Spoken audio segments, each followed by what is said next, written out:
नमस्कार आप सभी को। आज की वीडियो में हम पढ़ेंगे पॉलिटिकल साइंस का जो थर्ड चैप्टर है, जिसका नाम है सत्ता के नए केंद्र। लेकिन जो हमारा ओल्ड सिलेबस था ना, उसमें इस चैप्टर का नाम था सत्ता के वैकल्पिक केंद्र। ठीक है।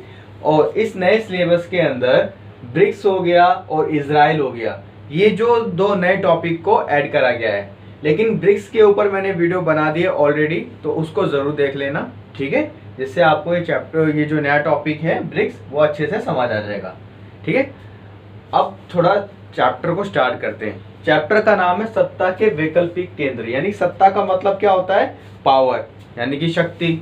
ठीक है, अब इस चीज को समझने के लिए फर्स्ट और सेकंड चैप्टर पे वापस चलते हैं। फर्स्ट चैप्टर में हमने पढ़ा था कि शीत युद्ध का दौर, जहाँ पे अमेरिका और सोवियत संघ की फाइट होती है। फाइट रियलिटी में होती नहीं है, लेकिन एक तनावपूर्ण स्थिति बन जाती है ना, जो 1945 से लेके 1991 तक चलती है। ठीक है, लेकिन सेकंड चैप्टर में हम पढ़ते हैं कि सोवियत संघ का अपनी ही नीतियों के द्वारा उसका विघटन हो जाता है। Example shock therapy. ठीक है, जब शॉक थेरेपी के कारण सोवियत संघ का विघटन हो गया, तो केवल बचा कौन? अमेरिका पूरे वर्ल्ड में, जिसको अमेरिकी वर्चस्व भी बोला जाता है। अमेरिकी वर्चस्व के बारे में थर्ड चैप्टर में पढ़ना था, लेकिन इस बार सीबीएसई ने क्या करा, उस चैप्टर को डिलीट कर दिया। लेकिन ये एक स्टोरी आपको जो 12th क्लास की फर्स्ट बुक है अच्छे से समझ आए, उससे रिलेटेड, यानी कि अमेरिकी वर्चस्व से रिलेटेड 2 वीडियो मैंने अपलोड कर दिए, तो उसको जरूर देखना, जिससे आपका जो अमेरिकी वर्चस्व है पूरे वर्ल्ड पर, वो जरा समझ आ जाएगा कि क्यों बोला जाता है कि अमेरिका का जो प्रभाव है वो पूरे वर्ल्ड पे क्यों है। ठीक है, लेकिन अब वापस आते सत्ता के नए केंद्र पर।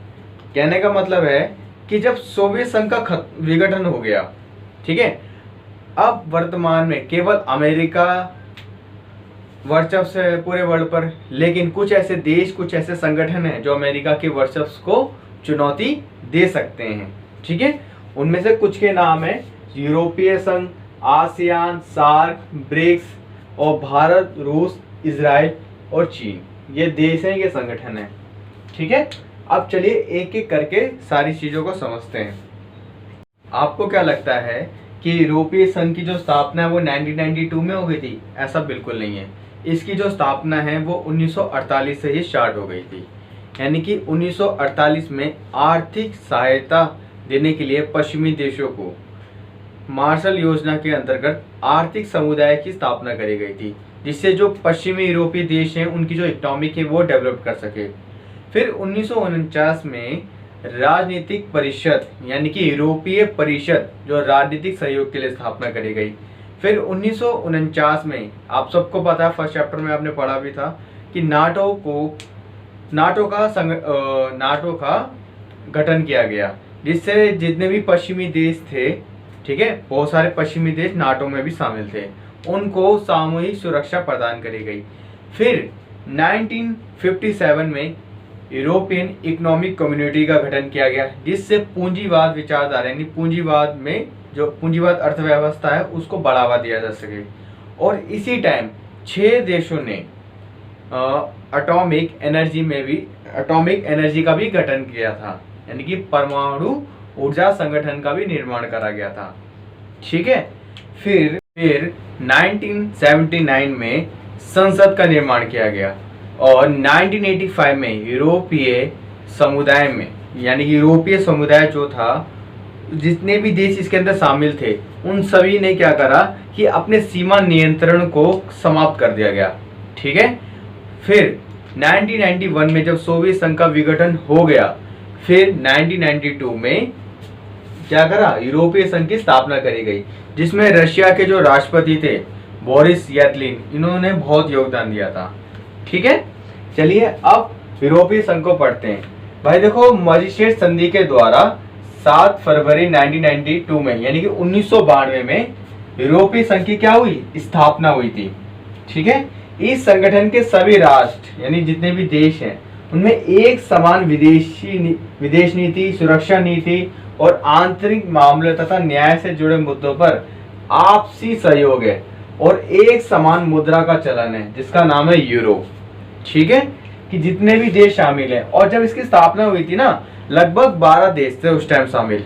ठीक है, और अब वर्तमान में लगभग 27 देश इसके अंदर शामिल हैं। जैसा कि आपको ये इमेज दिख रही होगी आपकी स्क्रीन पर कि जो ये 12 सितारे हैं, ठीक है, ओके, ये 12 जो सितारे के 12 देश नहीं हैं, ये 12 जो सितारे यानी जो ये गोल्डन कलर में है, इसका जो दर्शाया जाता है यानी कि यूरोप के जितने भी देश हैं उनके अंदर मेल मिलाप और सहयोग की नीति को दर्शाता है, ये आपसी एकता को दर्शाता है, ठीक है। यूरोप में जो 12 सितारे उनको लकी माना जाता है एक तरह से, ठीक है, ओके।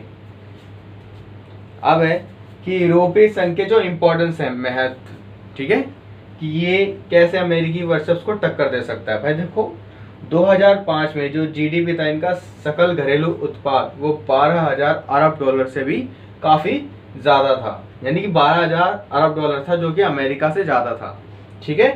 यानी कि मुद्रा, अब आता है यूरो, हर देश की करेंसी होती है, जैसे इंडिया की है रुपए, ठीक है, यानी कि यूरोपीय संघ की जो मुद्रा है जो सभी राष्ट्र में चलती है। अब वर्तमान में 27 देश शामिल हैं यूरोपीय संघ में, ठीक है। मुद्रा यूरो यानी वर्ल्ड ट्रेड ऑर्गेनाइजेशन में डॉलर से 3 गुना ज्यादा है, यानी कि जो इनकी जो करेंसी है यूरो, वो वर्ल्ड ट्रेड ऑर्गेनाइजेशन के व्यापार में जो यूरो का प्रभाव है वो डॉलर से 3 गुना ज्यादा है, ठीक है, यानी कि डॉलर यूरो का ज्यादा इस्तेमाल करा जाता है, ठीक है, विश्व व्यापार में। अब आता है आर्थिक, सैनिक, राजनीतिक में भी काफी प्रभावशाली है यूरोपीय संघ, ठीक है। जो आर्थिक हो गया, सैनिक हो गया, चाहे राजनीतिक सेक्टर के, तीनों सेक्टर कैसे भी हो, हर जगह यूरोपीय संघ का जो प्रभाव देखा जाता है जो कि अन्य देशों से काफी ज्यादा है, ठीक है।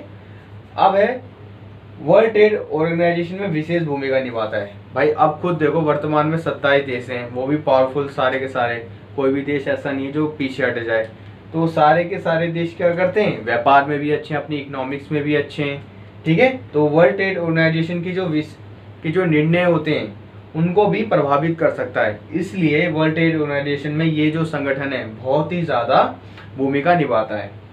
अब जैसे कि ब्रिटेन, फ्रांस और सुरक्षा परिषद के स्थायी सदस्य हैं, यानी कि यूएन के, ठीक है, यूएन के ब्रिटेन और फ्रांस सुरक्षा परिषद के स्थायी सदस्य हैं, फिक्स मेंबर हैं।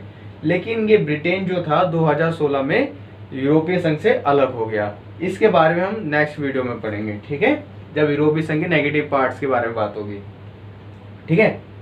लेकिन फ्रांस तो है ही, यानी कि यूएन जो है उसमें परमानेंट मेंबर है फ्रांस, ठीक है, और परमाणु संपन्न देश है, यानी कि ब्रिटेन और फ्रांस दोनों ही देश परमाणु संपन्न देश है।